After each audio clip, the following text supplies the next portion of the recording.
Hey everyone, welcome back to the channel. Today we are back again with another Dragonheir video, and today I'm not alone, guys. I have Neva with me on the channel, and we are going over his Otherworld exploration preparation. Wow, that was tough to say. Yeah, that's quite a mouthful. Hey Neva, how are you doing, mate? Yeah, I'm good, man. Thanks. How are you?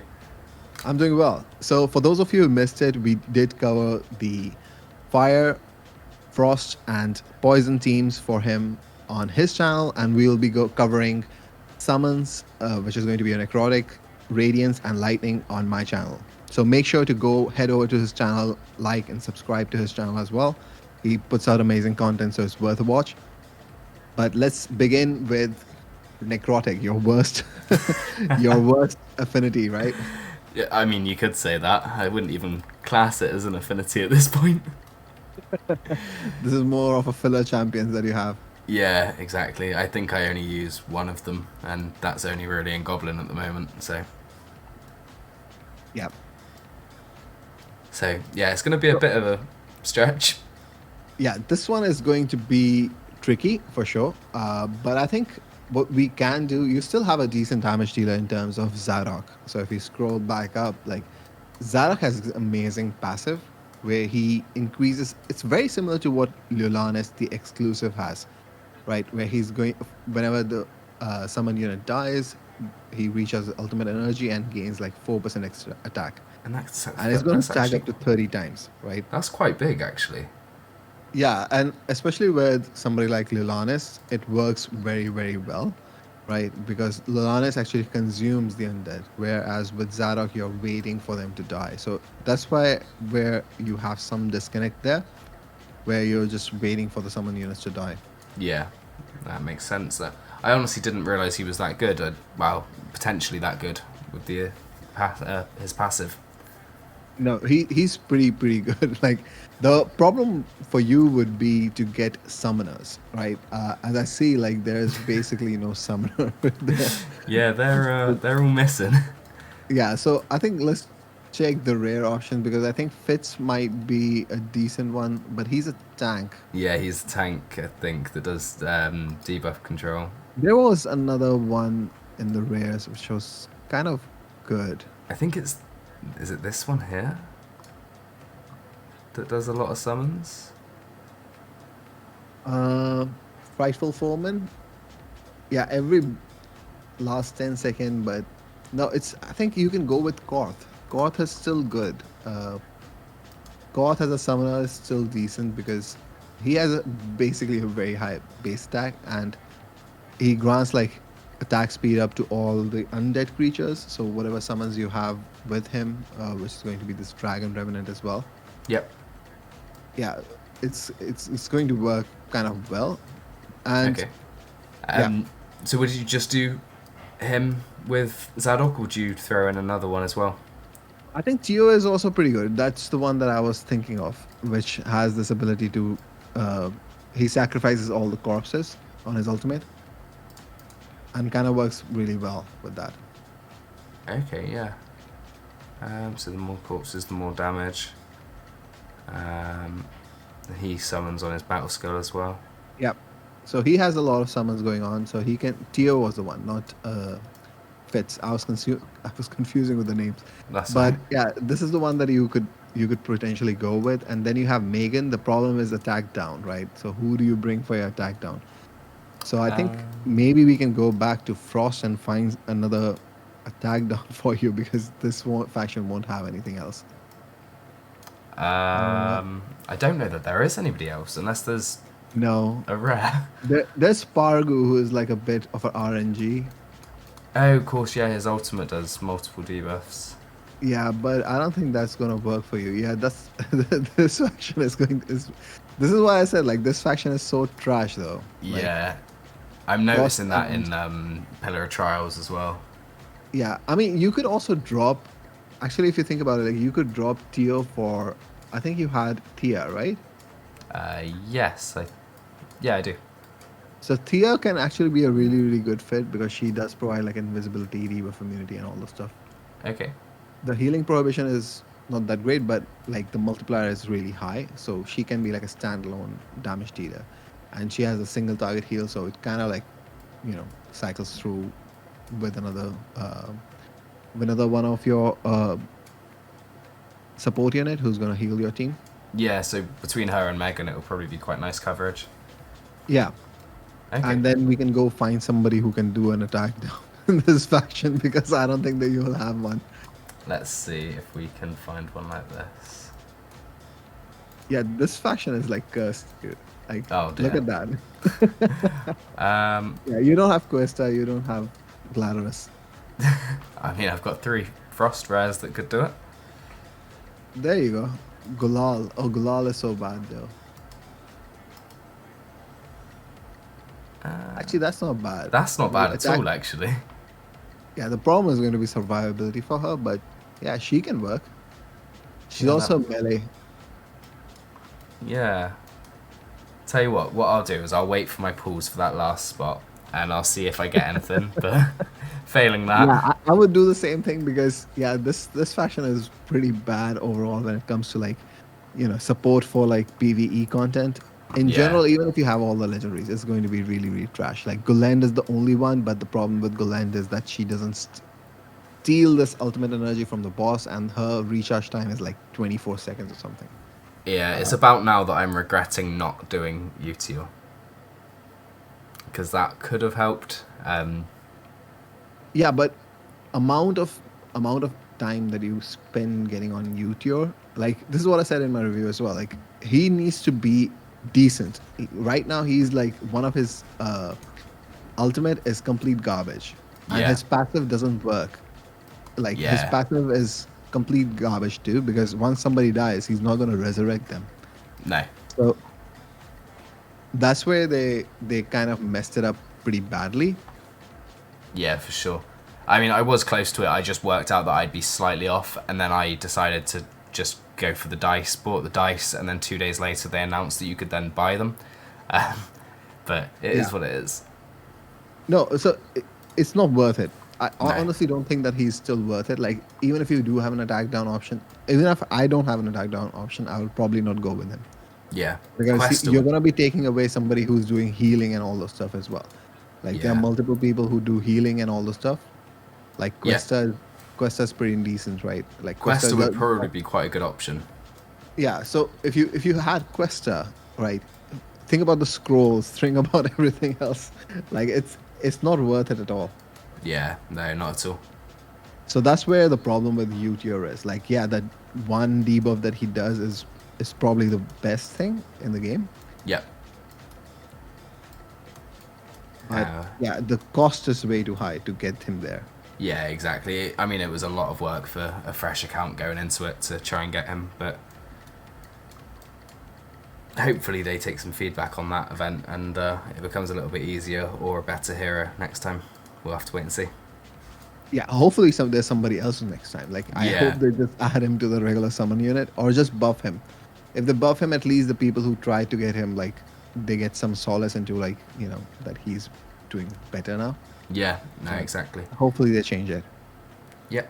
But yeah, I would wait.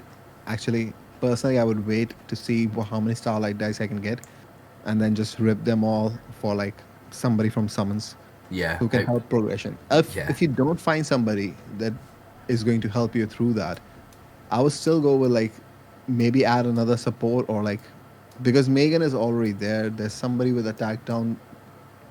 Like you really need like attack down plus something. Like it shouldn't be just attack down. No. I mean, in theory, could I break the element bonus temporarily until I got a better option? Yeah, I mean you can.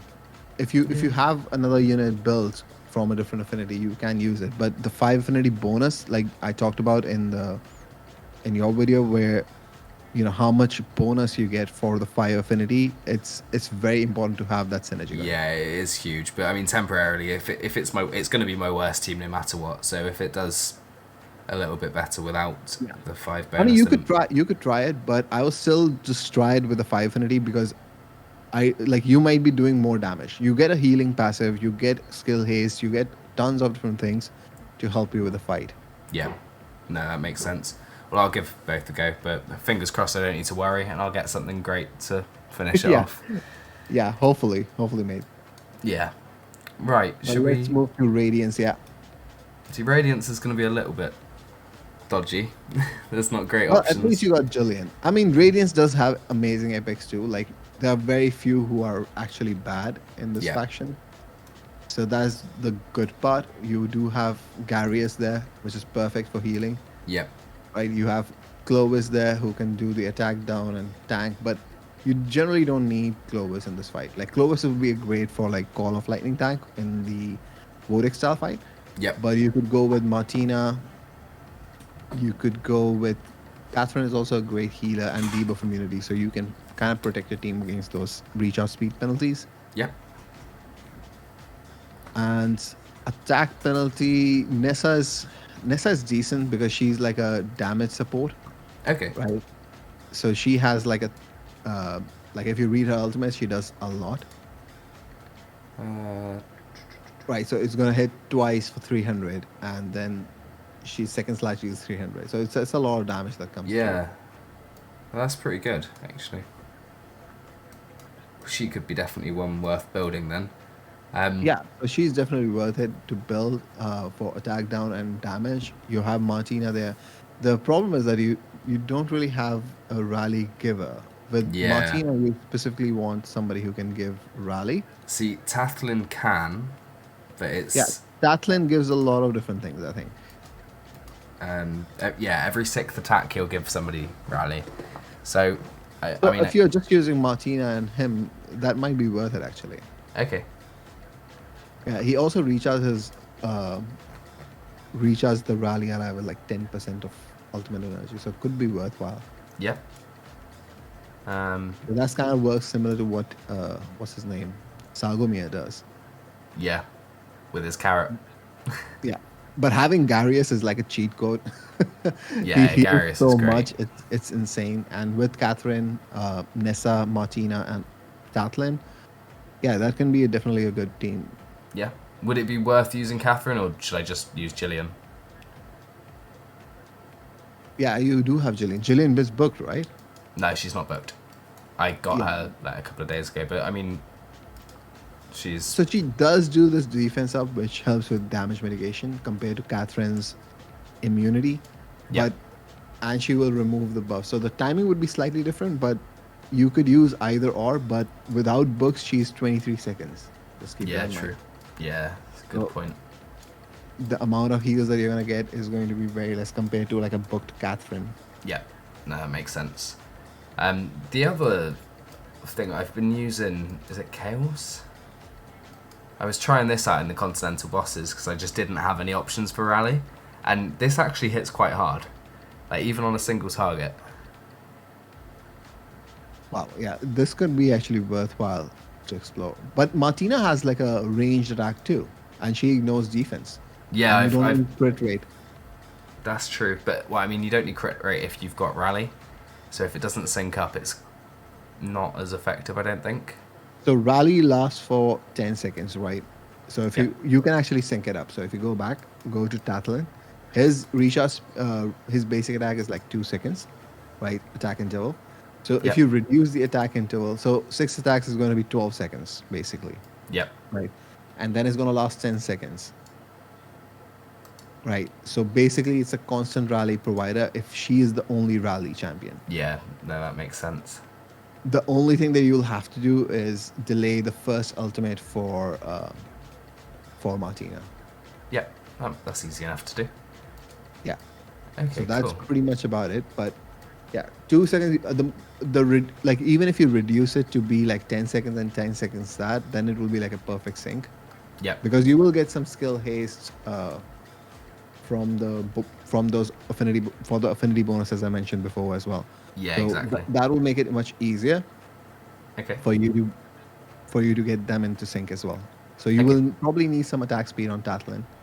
Yeah, that's fine. I can do that. So I'm using Garius, possibly Catherine, possibly Gillian, Martina, Tathlin, and who did, was it Nessa for the fifth? Nessa, yeah. Cool. Oh, that's And- nice. I think one thing would be good to actually talk about is the sets for them. So Yeah. typically in these kind of fights, like the gambler set does outpace, right? Yep. The So Nessa would be your decreased defense champion, right? Like, so she's gonna be having that crown artifact on her Yeah, she hits because twice as well. So Darius ultimate and Catherine ultimate does not hit yep, anybody, and she hits multiple times too. So it's gonna be much easier to proc. yeah, And same goes for Tatlin. You would want him in the gambler set as well. okay, Mostly, gambler set is very very powerful for a non-derivative damage dealer. yeah, There's certain exceptions to it, of course. Like if the damage is way too high for ignore defense, then it makes sense to use an executioner. But executioner is strictly mostly for PvP. yep. Well, that's fair enough. So with Martina, would you put her in gambler as well then? Martina, yeah, because she's not doing any derivative damage. Yeah, so just full attack and crit damage. Obviously, no crit rate. Yeah, so her ultimate is always going to be critting, and you can probably sync it up where, I mean, if you lower the attack speed of Tatlin, right, to a point of like I think 1.5, 1.467, something like that, he will be Yep, able to have the six attacks within that 10-second interval yep, for constant rally boost. perfect. Well, I will do my best to make that So happen Gambler then. will also help reduce that attack interval time. Yeah, yeah, of course, yeah, it gives attack speed as well, doesn't it? Okay, well that's Radiance sorted. I'm quite happy with that. That covers everything. And Yeah, Radiance is one of the most balanced affinities. It's much yeah, easier to build champions and everything in it. yeah, I thought it was going to be a bit more of a struggle than that, but no, that's perfect. So what have we got left? It's just lightning left now, isn't it? Yeah, Lightning is going to be tough, I feel. Oh, you have Garrett and Taviel. That's it. Yeah, Those are really good DPS. yeah. I'm the Shal- oh, only. you have. I don't have You shelter. don't have Shelter. No. That's so tragic, dude. That's so Yeah, tragic. But yeah. It's a shame, it is a shame because he's so good. in that especially fight. obviously, like you said, derivative damage on bosses like this would be huge. But no. Yeah, I mean, So especially with like Shelter, right? Like derivative damage, like he benefits a lot from the Dauntless team. Like you yeah, have two Dauntless heroes with, especially Tarviel, right, whose attack speed is like so low. yeah, It just makes a world of difference. And once Tarviel sets out his ultimate, his attack speed becomes even lower. So it's crazy how good he can get. yeah. He's actually quite good fun, Bavio. I was using him in Pillar of Trial. Yeah. So I mean, they're mostly single target, all of these champions from Lightning, but they are like they deal damage really, really quickly. yeah, Like it's like a slot machine that you just keep seeing like the damage numbers flowing. yeah. So in an ideal world, obviously, I'd have Shoutar here. But until Yeah. then, But I've I think Shagral is going to be the next big okay. nuker here. Right. Shagral by himself is actually, so it's his passive what makes him really, really strong. Okay. Right. So the basic attacks have 25% chance to hit, and his attack goes up by like he hits really hard. Yeah. And I've seen people use him even in arena, a couple of like meme teams, I guess. Oh, really? But I'm he guessing hits really hard. it's because he's a jumper, I guess. Okay, cool. I'll definitely consider him. Now, I was leaning towards Nimbus.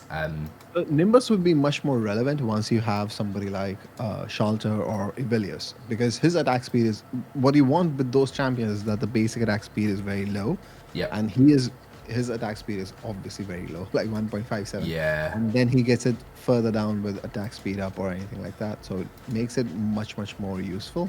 Yep. Okay, cool. Yeah, I mean, yeah, every time he gets a buff, he gets attack speed up. Yeah. Um, So he becomes incredibly powerful with somebody like Shalter and Ivelios. Ivelios more so because Ivelios just put out attack speed or buff by himself. yep. Okay, So well, that makes it much more easier. So The problem here is Shagral. going to be healing and See, so if you don't use Jillian in the other fight, or I if you can don't use her use here. Catherine in the in the other fight, yeah, probably place her. Because Yeah. I feel like Nathaniel heal is not going to be enough because your team doesn't have too many buffs going on. Yep. He is really benefit if you have like too many buffs going on over the team. Like this recovery over time is going to be extra 5%. Defensive is nice because of his, even though his defensive 1, it will be working like use. It will still count as a buff towards his passive. Yeah. So you could That still makes use sense. him, but I think Jillian heal will still be more. Okay. And then attack down, I think Shook would be the best option. Okay. There's Uh, Volt Hug as well, but yeah, Shook Shook, seems to yeah. be pretty solid for it. Yeah, so Um, it's a quasi DPS support unit. And his from ultimate, yeah. from memory, Volthug's only the small. Yeah, yeah. So he's only attack penalty Yeah, one. he's a small one. Yeah. So Shook in as the 5th spot. Yeah. Good stuff. So But just the only thing is like his passive won't work there. uh, Right, so the boss doesn't get any buff as far as I yeah, recall. So yep. this is not going to recharge as fast as you would hope. That's all But right. he I mean, still is good enough damage, honestly. yeah. It's 20-second cooldown. Lasts for how long? 10 seconds. 10 seconds. So I mean, it's not awful Yeah. as long as I time it right. For I'm guessing the boss's ultimate's pretty hard hitting. So as long as I time it right for that, then it should be okay. At least temporarily. So I'm using Garrett, Tharviel, Shagrol, Jillian, and then Shook. Yeah. You could also go with Nimbus just to be future prepared if you think you'll get Shalter. In hopes of getting Shalter. I mean, I can be But the damage hopeful. difference from Shagrol and Nimbus is not going to be that high. Shagrol would probably do more by Yep. himself compared to Nimbus. Okay. But yeah, it's not going to be that effective compared Okay. to like if you get a Shalter or Evelios, Nimbus is just the better. I mean, if I get a shout out, then it's probably worth me swapping to a Lightning team, Dauntless team for Vortex as well. Yeah, So I'm keeping an Shalter eye on does it. a lot. Yeah. Okay, cool. So that is all of our teams covered. I mean, Necrosis is something, but Necrosis is going to be the weak link. yeah, by a long But you way. don't need to score like tons and tons of damage. I think, if I remember correctly, like the limit was pretty high. I think it was like first day. Like the rewards are based on like I think the highest one is at 250 million or something. Yep. I don't remember correctly fully, but you need with 6 teams they expect you to do like 100 million plus damage. Yeah. No, So the exactly. rewards are based on like that kind of progression. Yeah, so I'm guessing with the teams, with the total damage, does that add up throughout your 6 runs each day? Yeah. So you Okay. do it 6 times and it basically gives a combined damage. And then there's the like what I talked about earlier as well. Like the boss has a very very high HP bar outside of the fight, and everybody in the server needs to take that HP down lower Yep. and lower. So boss takes more damage at 75%, 50%, 25% of his main HP. Yeah. And Cool. once he's there, like the rewards are distributed and whatnot. Yeah. I'm really looking forward to it. I can't wait. Mainly because it means we get to play more each day. Yeah, So- you will have plenty of stuff to do because I think it might be a bit too much this time because the Drizzle event is right there. And Yeah. if Drizzle event is anything different, then it's going to be, much more activity on a daily Yeah. basis. Yeah, exactly. It's going to be fun. Definitely looking forward to it, seeing how much people do damage to that Vortex style boss. Yeah. But it's still 6 teams every day going through gear and everything. So my recommendation would be like save like gears, Yeah. right? And the problem is like you can't save the ruins and artifact. No, So I even know. if you're switching to a different affinity, it always is a problem. Yeah, I mean, because- changing artifacts isn't too bad, and I guess with runes, it's not like if you build out each of your teams, their runes realistically aren't going to change that often. No. So what really So- end up happening is like, for example, like I like to build my units with 100% crit rate and whatever crit damage I can build, right? Yeah. And what generally happens is like if I switch the same gear to a different champion, depending upon what ruins they had, Yeah, you'll be missing a percent or two. yeah. So what I generally do is like I save like a couple of pieces which are the best. So attack percentage chest and crit damage glove, I save Yep. most of the time because the top 2 pieces usually I replace. Yep. Yeah, no, that makes sense. Yeah. Good But stuff. good luck, Neva. It was Thank fun you. having you on the channel. Well, I'm going to pester you throughout it anyway, so you'll be helping me more. But Yeah, definitely. and fingers Definitely crossed, helping you more. But I hope it was helpful for the other viewers as well. thinking about like how you want to build your teams, you definitely want to have 3 DPS champions, 2 support units who are doing attack penalty 2 and providing a lot of healing to your team. You can go with 2 DPS if you really don't have anybody in your team. For example, like when we looked at Neva's necrotic units, there's really not much there so to go with. So you have to think a bit more dynamically of what you have in the team Yeah, and for sure. what is available to you. There's But definitely a lot thanks to again think for about. joining, Neva. I'll see you guys next time. Take care. Thank you.